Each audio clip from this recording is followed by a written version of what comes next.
Welcome to మన TV. ముందుగా headlines చూద్దాం. ఆ 31 మందికి సీట్లు ఇవ్వలేకపోయాం. వారి త్యాగాన్ని ఎప్పటికీ మరవలేనన్న చంద్రబాబు. చాలా జాగ్రత్తగా అభ్యర్థులను ఎంపిక చేశామని వెల్లడి. కడప ఎంపీ సీటును మనమే గెలవబోతున్నామని జోష్యం.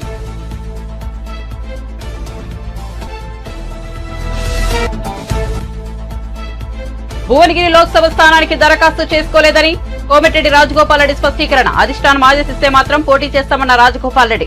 సర్వేలు చేయించి గెలిచే అభ్యర్థికి మాత్రమే టికెట్ ఇవ్వాలని చెప్పామన్న ఎమ్మెల్యే.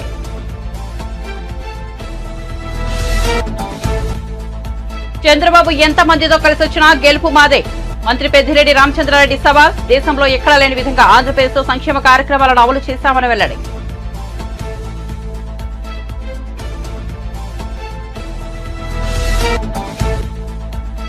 కవిత బెయిల్ పిటిషన్ పై ఈడీకి నోటీసులు జారీ చేసిన రౌస్ అవెన్యూ కోర్టు.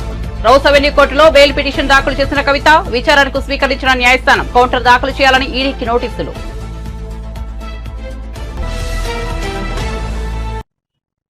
ఇక వార్త వివరాల్లోకి వెళ్తే సార్వత్రిక ఎన్నికల కోసం ఏపీలో టీడీపీ, జనసేన, బీజేపీ ఒక కూటమిగా ఏర్పడిన సంగతి తెలిసిందే.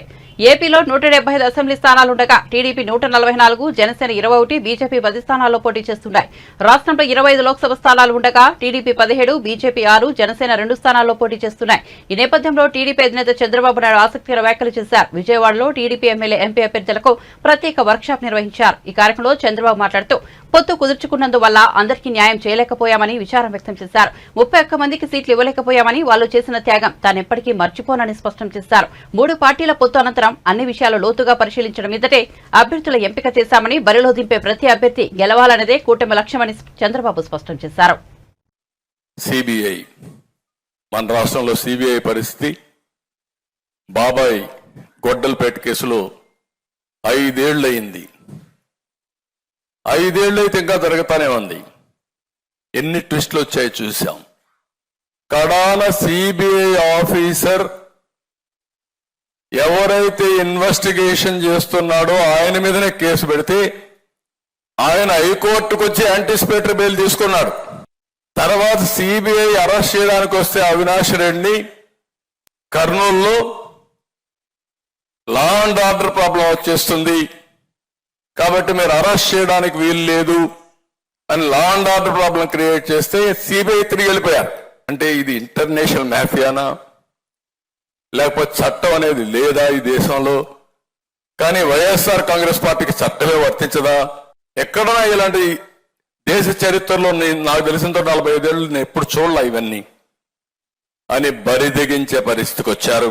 డ్రగ్స్, గంజాయి, లిక్కరు, నాసిరకం లిక్కరు, వేల కోట్ల దోపిడీ, ఇంకో పక్కన శాండ్, ఇంకో పక్కన చూస్తే మైన్స్ మొత్తం లూటీ, ప్రాపర్టీస్ అన్ని కూడా సెటిల్మెంట్లు, 30-40 సంవత్సరాలుగా సంపాదించిన ఆస్తి మెడ మీద కత్తి పెట్టి ఇది రాసిస్తావా లేదా అంటే ప్రాణభయంతో రాసిచ్చేసి బయట కూడా చెప్పలేని పరిస్థితి, చంపేస్తారని.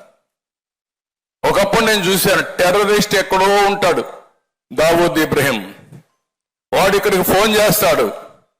దావూద్ ఇబ్రహీం ఫోన్ చేశాడు, నువ్వు 10 కోట్లు పంపేయాలని పంపించేయాలి. దావూద్ ఇబ్రహీం ఉన్నాడో లేదు తెలియదు కానీ వీడు మాత్రం 10 కోట్లు పోతాయి. రాష్ట్రంలో కొంతమంది టెయింటెడ్ ఆఫీసర్ తెచ్చుకున్నారు.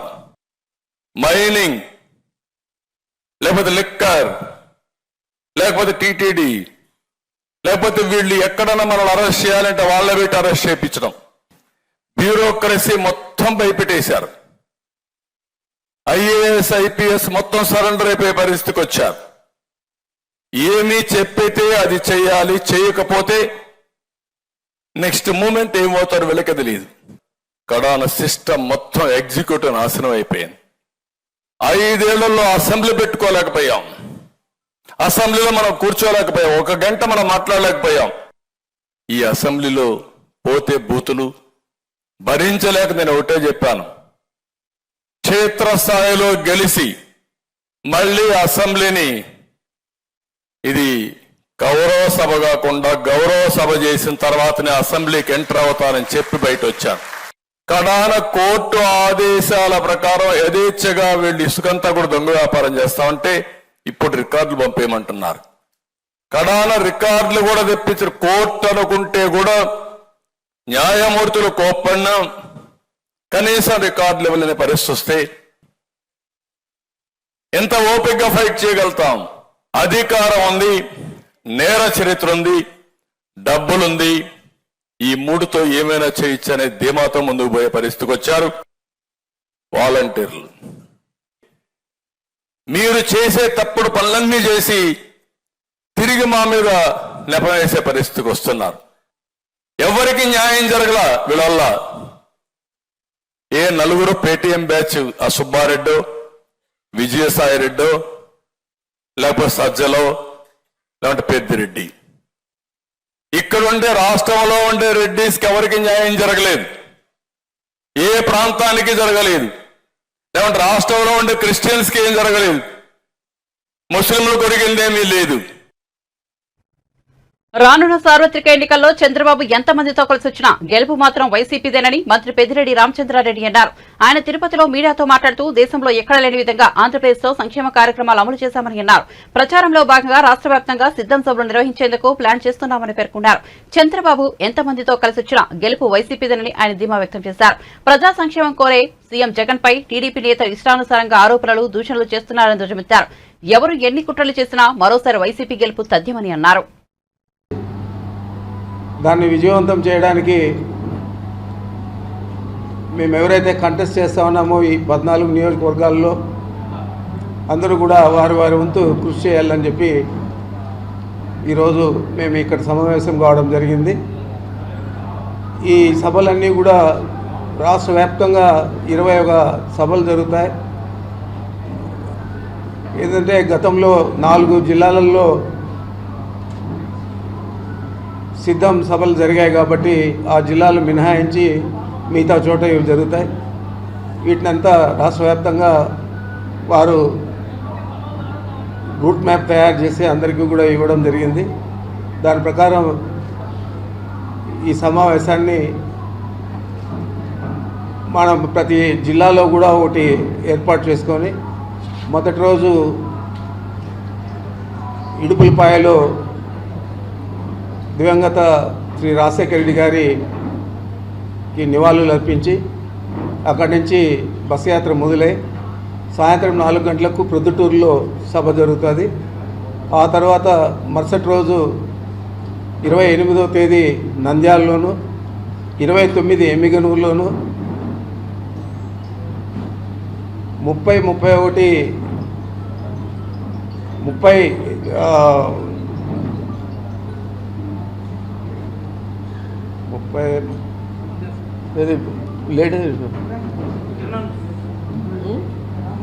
30 ఉందా లేదా? గుడ్ ఫ్రైడే 31 కదా, 30 గుత్తిలోను, 31 హాలిడే ఉంటుంది. 1వ తేదీ సాయంత్రం కదిరిలో ఇఫ్తార్ విందు ఉండొచ్చు. ఆ తర్వాత పీలేరులో 2వ తేదీ సభ ఉంటుంది. 3-4 తేదీల్లో చిత్తూరు, తిరుపతి భువనగిరి లోక్సభ స్థానానికి కాంగ్రెస్ అభ్యర్థిని ప్రకటించడంపై మునుగోడు ఎమ్మెల్యే కోమటిరెడ్డి రాజగోపాల్ రెడ్డి స్పందించారు. తాము ఆ స్థానం కోసం ప్రయత్నించడం వల్లే అధిష్టానం దానిని పెండింగ్ లో పెట్టిందంటూ వస్తున్న వార్తల్లో నిజం లేదని స్పష్టం చేశారు. ఆ సీటు కోసం తాము దరఖాస్తు కూడా చేసుకోలేదని పేర్కొన్నారు. ఒకవేళ అధిష్టానం పోటీ చేయమని ఆదేశిస్తే మాత్రం తప్పకుండా ఆలోచిస్తామని తెలిపారు. సర్వేలు చేయించి గెలిచే అభ్యర్థులకు మాత్రమే టికెట్ ఇవ్వాలని చెప్పామని, అంతే తప్ప పదవుల కోసం పాకులాడే రకం తాము కాదని పేర్కొన్నారు. కోమటిరెడ్డి సుశీలమ్మ ఫౌండేషన్ చైర్మన్ గా లక్ష్మి ఎన్నో సామాజిక సేవా కార్యక్రమాలు చేశారని, ఆమెకు టికెట్ ఇస్తే గెలిచే అవకాశాలున్నట్లు పార్టీలకు అతీతంగా ప్రజల్లో చర్చ జరుగుతోందని తెలిపారు. లోక్సభ ఎన్నికల్లో 12 నుంచి 14 ఎంపీ స్థానాల్లో కాంగ్రెస్ గెలిచి తీరుతుందని ధీమా వ్యక్తం చేశారు. భువనగిరిలో అత్యధిక మెజార్టీ తెచ్చే బాధ్యత తమదేనని పేర్కొన్నారు. ముఖ్యమంత్రి రేవంత్ రెడ్డి గారి నాయకత్వంలో ప్రతి ఒక్కరం కూడా తెలంగాణ కాంగ్రెస్ పార్టీ ఇచ్చిన హామీలని నెరవేర్చేందుకు 6 గ్యారంటీలతో పాటు గతంలో రాష్ట్రాన్ని అప్పుల పాలు చేసిన తెలంగాణను గాడిలో పెట్టాలని చెప్పి ఈ ప్రభుత్వం పనిచేస్తుంది. కాబట్టి మేమందరం ఐకమత్యంతో ముందుకు పోతున్నాం. మా అభిమానులు, కార్యకర్తలు కూడా ఎవరు కూడా మీరు ఆవేదన పడాల్సిన అవసరం లేదు. ఎంపీ టికెట్ విషయంలో అధిష్టానం తీసుకున్న నిర్ణయానికి మనందరం కట్టుబడి కాంగ్రెస్ పార్టీ అభ్యర్థిని మనం గెలిపించుకోవాల్సిన బాధ్యత మన మీద ఉంది. ఈ ఎన్నికల కోడ్ వచ్చింది ఒకటి, మంత్రివర్గ విస్తరణ మిగిలిపోయి ఉంది. అధికారంలోకి వచ్చినాం కాబట్టి కొత్తగా అంతా సెక్రటరియట్ కానీ అధికారులు కానీ ట్రాన్స్ఫర్స్ కానీ ఇప్పుడిప్పుడే ప్రభుత్వం మీద పట్టొస్తుంది. మనకు అధికార యంత్రాంగం మీద పార్లమెంట్ ఎన్నికల తర్వాత నాకు తెలిసినంతవరకు 12 నుంచి 14 స్థానాలు కాంగ్రెస్ పార్టీ గెలుచుకునే అవకాశం ఉంది.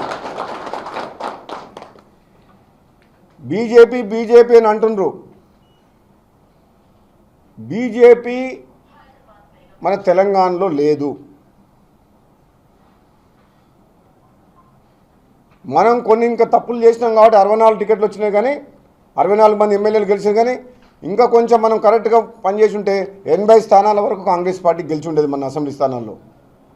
ఈసారి టికెట్లు కరెక్ట్గా ఇస్తారు. గెలిచే అభ్యర్థులకే టికెట్లు ఇవ్వాలని చెప్పి కూడా నేను అధిష్టానాన్ని చెప్పిన. ఎందుకంటే మనకు మినిమం 10 నుంచి 14 స్థానాలు గెలవాలి. మినిమం 10 సీట్స్ ఎంపీ సీట్స్ గెలవాలి. మ్యాక్సిమం 14 స్థానాలు గెలవాలి. అంటే పార్టీ పేరు మీద కేవలం కంటే కొంచెం వ్యక్తిగత ఇమేజ్ ఉండి, ఒక మంచి స్టేచర్ ఉండి, ఒక మంచి సీనియర్ పర్సనాలిటీస్కి ఇస్తే ఏమవుతుందంటే పార్టీతో పాటు వాళ్ళ వ్యక్తిగత సంబంధాలు, వాళ్ళకున్న ఇమేజ్ కూడా కలిసి వస్తే 2 రకాలుగా లాభం అవుతుందని చెప్పేసి గెలిచే అభ్యర్థులకు, మంచి స్టేచర్ ఉన్న అభ్యర్థులకు, బలమైన అభ్యర్థులని పార్లమెంట్ సభ్యులుగా టికెట్లు ఇవ్వాలని చెప్పి నేను అధిష్టానానికి చెప్పడం జరిగింది. నాకు పూర్తి విశ్వాసం ఉంది. భువనగిరి పార్లమెంట్ విషయంలో కానీ మిగతా ఇంకా పార్లమెంట్స్ ఇంకా ఇవ్వని ఇంకొక 9 ఇవ్వాలి, 8 టికెట్లు ప్రకటించిండ్రు. ఇప్పటివరకు ఇచ్చిన టికెట్లు కరెక్ట్గా ఇచ్చిండ్రు, బలమైన అభ్యర్థులను పెట్టిండ్రు. కాబట్టి మిగతా టికెట్లు కూడా కరెక్ట్ టికెట్లు ఇస్తారన్న నమ్మకం నాకుంది. కాబట్టి మనం మెజారిటీ ఎంపీ సీట్లు గెలిస్తేనే మన ప్రభుత్వం సుస్థిర ప్రభుత్వం ఉంటుంది. రేపు కేంద్రంలో కాంగ్రెస్ వచ్చినా ఇంకో ప్రభుత్వం వచ్చినా ఇక్కడ మాత్రం ప్రజలు తెలంగాణలో కాంగ్రెస్ పార్టీకి ఓటేసిండ్రు 5 ఏళ్ల పాటు ఉండమని చెప్పి. కాబట్టి ఎంపీ సీట్లు కూడా మ్యాక్సిమం తెలంగాణ ప్రజలు కాంగ్రెస్ పార్టీ ఎంపీలనే గెలిపిస్తారని చెప్పి పూర్తి విశ్వాసం నాకుంది. కాబట్టి తప్పకుండా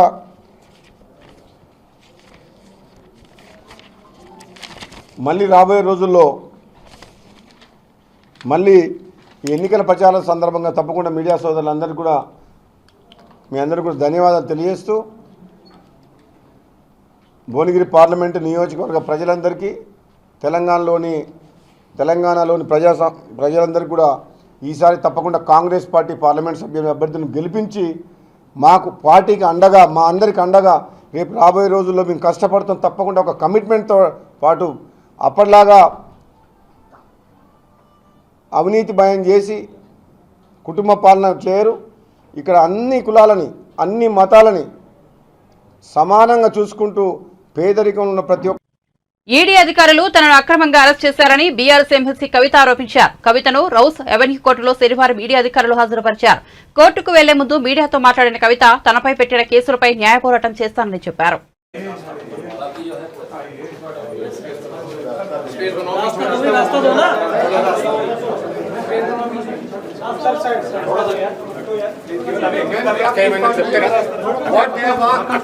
Same thing that as 1 year back, it is a illegal arrest. We are going to fight it out. Please. It is a political case. It is a fabricated case. It is a false case. We are fighting it out. Please.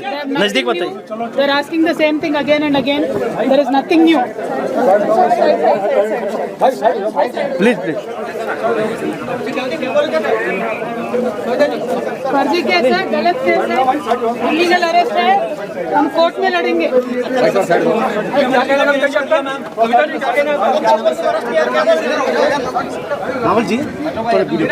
Hyderabad బేగంపేటలోని Jain కాలనీలో ఇటీవల దోపిడీకి విఫలయత్నం చేసిన దుండగులను తరిమేసిన తల్లి కూతుళ్ల ధైర్య సాహసాలను కేంద్ర మంత్రి కిషన్ రెడ్డి అభినందించారు.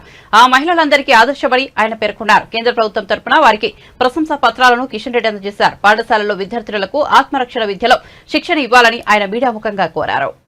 స్ఫూర్తి కలిగించే విధంగా అమిత గాని, భావి గాని తల్లి కూతురు ఇద్దరు, పాప ఇంటర్మీడియట్ ఇప్పుడే ఎగ్జామ్ రాసింది. వీళ్ళిద్దరూ కూడా ప్రాణాలకు తెగించి మరి వాళ్ళు దొంగలను ఏ రకంగా ఎదుర్కొన్నారో, మరి ఏ రకంగా బస్తీలో ఉన్నటువంటి ప్రజలందరినీ ఏకం చేసి దొంగను ఇద్దరు వస్తే ఒక అతన్ని ఏ రకంగా పట్టుకొని పోలీసులకు స్వాధీనం చేశారో ఇది మనకందరికీ ఆదర్శం. ముఖ్యంగా ఇద్దరు తల్లి బిడ్డలిద్దరూ ఈ రకంగా చేయడము నిజంగా మహిళా సమాజమే గౌరవపడేటువంటి విషయం. మరి వాళ్ళు శారీరకంగా పర్సనాలిటీ కాకపోయినా కూడా మానసికంగా భారీ స్థాయిలో ఉన్నటువంటి వాళ్ళిద్దరిని కూడా దొంగలిద్దరిని కూడా ఎదుర్కొని మరి వారు ఈరోజు మనకందరికీ ఆదర్శంగా నిలబడ్డారు. నేను సమాజంలో ఉన్నటువంటి ప్రతి ఒక్కరిని కూడా కోరుతా ఉన్నాను, మనం ఏదో రకంగా మహిళలను కానీ ఇంట్లో ఉన్నటువంటి ఆడబిడ్డలను కానీ మనము శారీరకంగా ఈ రకమైనటువంటి సంఘటనలు ఎదురైనప్పుడు, వాళ్ళకి ఇంట్లో ఎదురైంది, బయట కూడా అప్పుడప్పుడు ఈ రకమైనటువంటి సంఘటనలు మనకు ఎదురవుతుంటాయి.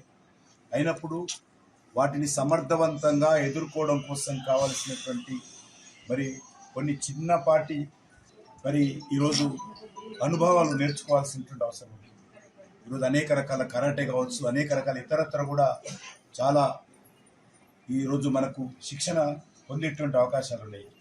కాబట్టి నేను అన్ని విద్యా సంస్థలను కూడా కోరుతా ఉన్నాను, మన విద్యా సంస్థల్లో పనిచేసేటువంటి ముఖ్యంగా అమ్మాయిలకు, చదువుకున్నటువంటి అమ్మాయిలకు ఈ రకమైనటువంటి శిక్షణ ఇచ్చినట్లయితే అవసరం వచ్చినప్పుడు, కష్టాల్లో ఉన్నప్పుడు ఎంతో కొంత అది ఉపయోగపడుతుంది. కాబట్టి అన్ని విద్యా సంస్థలు కూడా విధిగా వారానికి ఒక క్లాసో లేకపోతే 15 రోజులకు ఒక క్లాస్ అయినా సరే ఈ రకమైనటువంటి ఇబ్బందులు ఉన్నప్పుడు మరి ప్రొటెక్షన్ చేసుకున్నటువంటి ఒక నైపుణ్యం, ఎదుర్కొనేటువంటి నైపుణ్యం వాళ్ళకు కల్పించేటువంటి ప్రయత్నము మనమందరము చేయాల్సినటువంటి అవసరం ఉంది. ఆ దిశలో ప్రభుత్వం కూడా ఆలోచన చేయాలి. నేను కూడా కేంద్ర విద్యాశాఖ మంత్రితో మాట్లాడి కేంద్ర ప్రభుత్వంలో ఆధ్వర్యంలో ఉన్నటువంటి అన్ని కేంద్రీయ విద్యాలయాలు కావచ్చు, సెంట్రల్ యూనివర్సిటీస్ కావచ్చు, ఆ విద్యాలయాల్లో ఈ రకమైనటువంటి సంఘటనలు వచ్చినప్పుడు వాళ్ళు తమ ప్రాణాలను రక్షించుకునే విధంగా మరి దోషులను, దొంగలను ఎదుర్కొనే శక్తి కూడా కలిగించే విధంగా వాళ్ళకు మనము శిక్షణ ఇవ్వాల్సినటువంటి అవసరం ఉందని ఈరోజు విన్న తర్వాత తెలిసింది. వాళ్ళకి ఆ రకమైనటువంటి శిక్షణ లేకున్నా మానసికమైనటువంటి ధైర్యంతో తెగించి వాళ్ళు దొంగలను ఎదుర్కొని ఈరోజు మరి సమాజానికి ఆదర్శంగా తల్లి బిడ్డలిద్దరు కూడా నిలవడం జరిగింది. కాబట్టి నేను భారత ప్రభుత్వం తరఫున ప్రత్యేకంగా ప్రధానమంత్రి గారి కార్యాలయం నుంచి కూడా నాకు సందేశం వచ్చింది. కాబట్టి ఆ సందేశం మేరకే నేను ఈరోజు వారి దగ్గరకు వచ్చి వాళ్ళను అభినందించేటువంటి కార్యక్రమం చేపట్టి మరి ప్రభుత్వం తరఫున, కేంద్ర ప్రభుత్వం తరఫున వారికి అభినందన సంధించినటువంటి మరి అభినందన పత్రం కూడా వాళ్ళకి ఇవ్వడం జరిగింది. పింఛన్లు, రేషన్ పంపిణీ నుంచి వాలంటీర్లను దూరంగా ఉంచాలని సీఎఫ్డీ ప్రధాన కార్యదర్శి నిమ్మగడ్డ రమేష్ కుమార్ ఏపీ ఎన్నికల ప్రధాన అధికారిని కోరారు.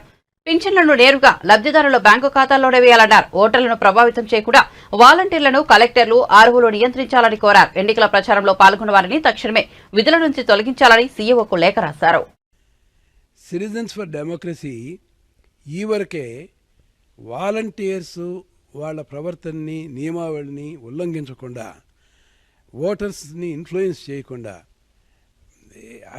ఎన్నికల్లో పాల్గొనకుండా నిరోధించాలని చెప్పి కొన్ని క్రియాత్మకంగా నిర్దిష్టమైన కొన్ని సూచనలు కూడా చేశాం. దాంట్లో భాగంగా ఏంటంటే ఈ పెన్షన్స్ కానీ, రేషన్ డిస్ట్రిబ్యూషన్లో కానీ వాలంటీర్స్ పాత్ర ఏమీ కూడా లేదు. అంచేత వాలంటీర్స్ని ఈ ప్రక్రియ నుంచి కూడా దూరంగా కనుక పెట్టినట్లయితే వాళ్ళకి ఓటర్స్ని డైరెక్ట్గా కనపడే ప్రత్యక్ష సంబంధాలు పూర్తిగా తెగిపోతాయని కూడా చెప్పడం జరిగింది. రేషన్స్ విషయం అయితే రేషన్స్ సివిల్ సప్లైస్ వ్యాన్ ద్వారా డిస్ట్రిబ్యూట్ అవుతున్నాయి. ఈ డిస్ట్రిబ్యూట్ అయ్యేటప్పుడు వాలంటీర్స్ పాత్ర ఏమీ లేదు. దానికి ఒక సిబ్బంది ఉంటారు, దానికి సంబంధించిన సిబ్బంది ఎవరైతే ఉంటారో ఈ రేషన్స్ని డిస్ట్రిబ్యూట్ చేస్తుంటారు. దీంట్లో వాలంటీర్స్ పాత్ర అయితే ఏమీ లేదు. అయితే ఓల్డ్ ఏజ్ పెన్షన్స్కి సంబంధించి ఏమన్నా డిఫికల్టీస్ ఉంటాయా అన్న విషయాన్ని చర్చించడానికి కోసం సిఇఓ ఆఫీస్కి వచ్చినప్పుడు కొన్ని నిర్దిష్టమైన సూచనలు మాత్రం చేశాం. మినహాయింపులు ఇవ్వడానికి మాత్రం సిఎఫ్డి సిద్ధంగా ఉంది. ఎవరైతే అంగవైకల్యంతో బాధపడేవాళ్ళు, ఎవరైతే స్వయంగా వార్డ్ సెక్రటేరియట్ దాకా వెళ్ళి ఈ పెన్షన్స్ని తీసుకోలేని వాళ్ళ వరకు మినహాయింపులు ఇవ్వచ్చు. వాళ్ళ వరకు ఇంటి దగ్గరికి వచ్చి వాళ్ళ పెన్షన్స్ ఇస్తే సిఎఫ్డికి ఎటువంటి అభ్యంతరాలు లేదు అని చెప్పి తెలియజేయటం జరిగింది. ఈవరకే బ్యాంక్ అకౌంట్స్ ఉన్న లబ్ధిదారులు ఎవరైతే ఉన్నారో ఈ పెన్షన్స్ డబ్బు ఏదైతే ఉంటుందో నేరుగా వారి ఖాతాలకి జమ చేయండి. బ్యాంక్ అకౌంట్స్ లేని పెన్షన్ లబ్ధిదారులు ఎవరైతే ఉన్నారో వాళ్ళు వార్డ్ అండ్ విలేజ్ సెక్రటేరియట్కి వెళ్ళి అక్కడ వారి పెన్షన్స్ డబ్బు కనుక తీసుకుంటే అవకాశం మీరు కనుక కల్పించినట్లయితే వాలంటీర్స్ ప్రమేయం పూర్తిగా పోతుంది అని చెప్పి కూడా చెప్పటం జరిగింది. ఇది జరిగిన తర్వాత కూడా ఇది కూడా మనం అమలు చేసిన తర్వాత కూడా ఇంకా కూడా వార్డ్ అండ్ విలేజ్ ఈ వాలంటీర్స్ ఈ ఓటర్స్ని ప్రభావితం చేయడానికి ఓటర్స్ ఇంటి చుట్టూ తిరుగుతున్నారు, అక్కడే తిరుగుతున్నారు, వాళ్ళ మూమెంట్స్ని నియంత్రించాలి అన్న సమస్య గనక ఉత్పన్నం గనక అయితే అప్పుడు తిరిగి విచారించి వాళ్ళని వార్డ్ అండ్ విలేజ్ సెక్రటేరియట్స్కి పరిమితం చేయండి. ఈ లోపల రాజకీయ కార్యక్రమాల్లో పాల్గొన్న వాళ్ళు ఎవరైతే ఉన్నారో వాళ్ళందరినీ నిర్దాక్షిణ్యంగా వాళ్ళని సస్పెండ్ చేయండి. ఇప్పటి వరకు ఈ ఇన్ఫర్మేషన్ ఎవరిస్తున్నారు? పత్రికా మాధ్యమాల ద్వారా, ఈ సమాచార వ్యవస్థ ద్వారానే వస్తోంది. మీ సంబంధించిన కలెక్టర్లు కానీ వీరు కానీ వాలంటీర్స్ ఎవరు విధుల్ని ఉల్లంఘించినట్లు వారంతటి వారు చేయట్లేదు. మీడియాలో వచ్చిన రిపోర్ట్స్ చూసి విధులేని పరిస్థితుల్లో మాత్రమే చర్యల కోసం వస్తున్నట్టు కనపడుతోంది. అలా కాకుండా జిల్లా కలెక్టర్లు, జిల్లా ఆర్ఓస్ వీరందరూ కూడా క్రియాశీలకంగా వ్యవహరించి వాలంటీర్స్ని పూర్తిగా నియంత్రించండి. వీళ్ళని రాజకీయ కార్యక్రమాల్లో పాల్గొనటం దీని మీద అడ్డుకట్ట వేయండి అని చెప్పడం జరిగింది.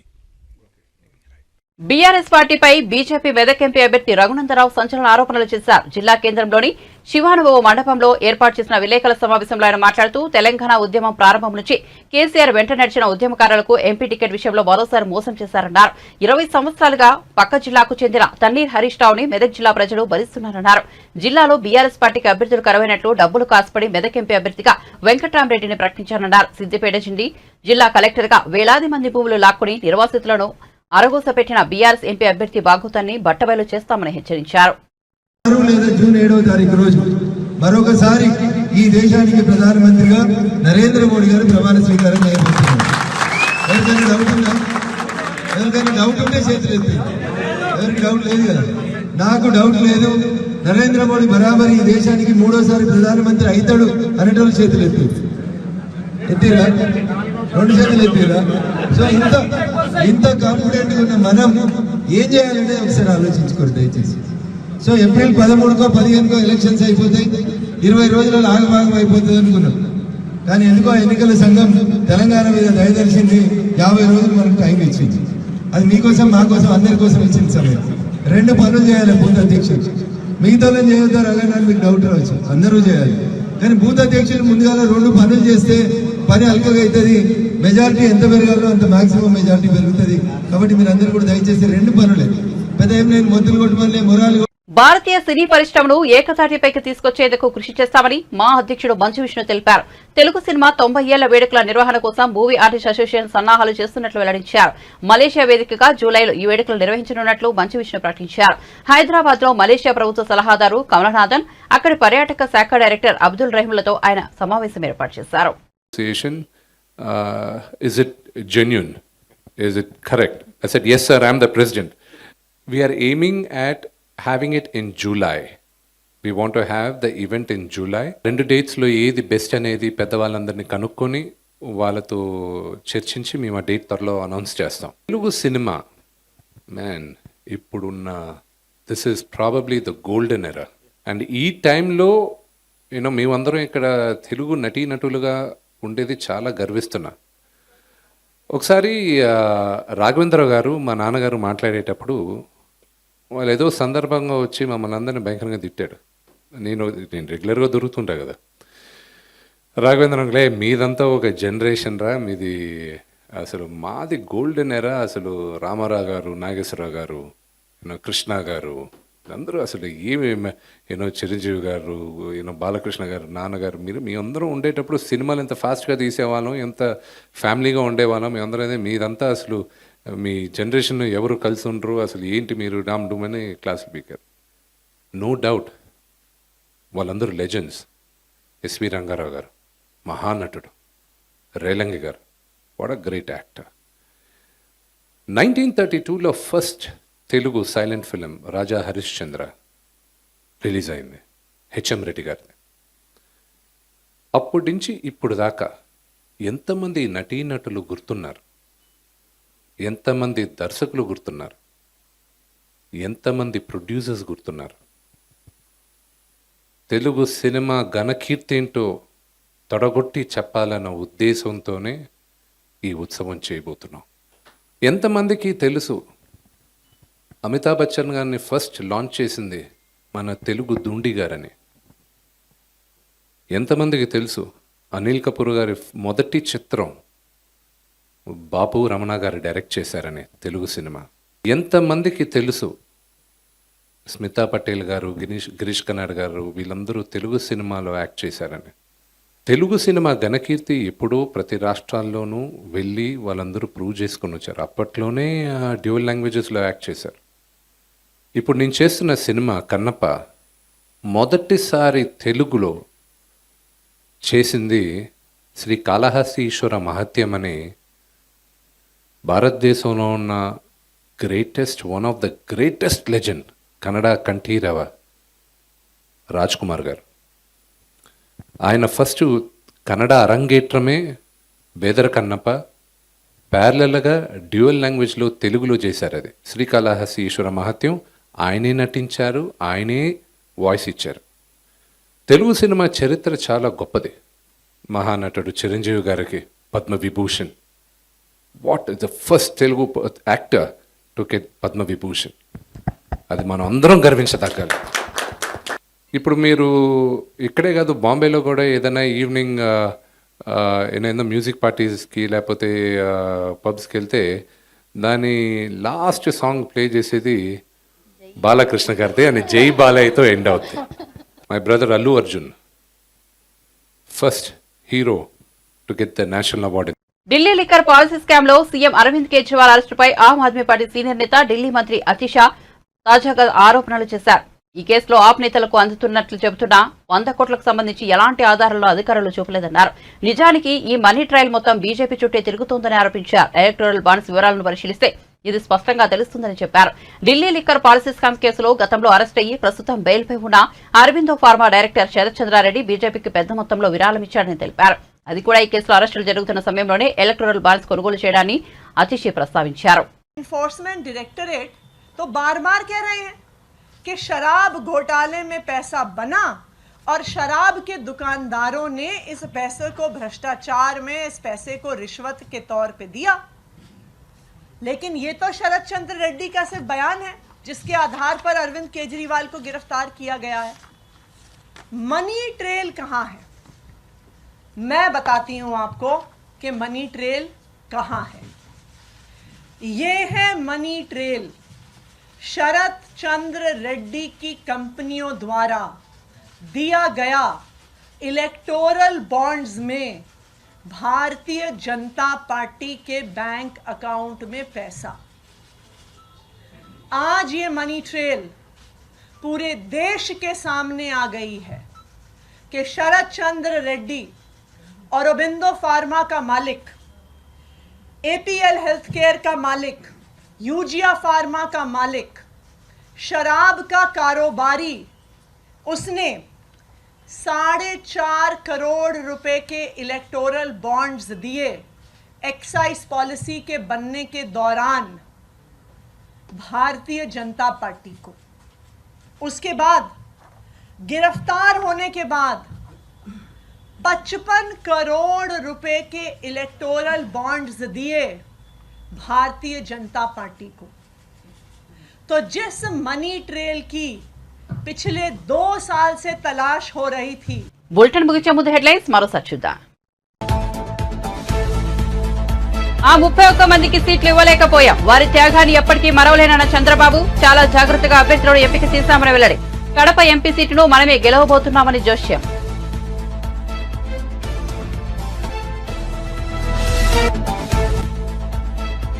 భువనగిరి లోక్సభ స్థానానికి దరఖాస్తు చేసుకోలేదని కోమటిరెడ్డి రాజగోపాల్ రెడ్డి స్పష్టీకరణ. అధిష్టానం ఆదేశిస్తే మాత్రం పోటీ చేస్తామన్న రాజగోపాల్ రెడ్డి. సర్వేలు చేయించి గెలిచే అభ్యర్థికి మాత్రమే టికెట్ ఇవ్వాలని చెప్పామన్న ఎమ్మెల్యే.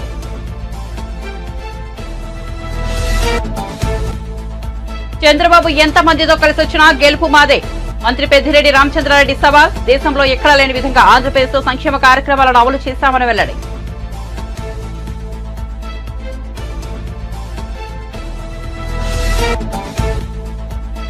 కవిత బెయిల్ పిటిషన్ పై ఈడీకి నోటీసులు జారీ చేసిన rows avenue court. Rows avenue కోర్టులో బెయిల్ పిటిషన్ దాఖలు చేసిన కవిత విచారణకు స్వీకరించిన న్యాయస్థానం కౌంటర్ దాఖలు చేయాలని ఈడీకి నోటీసులు.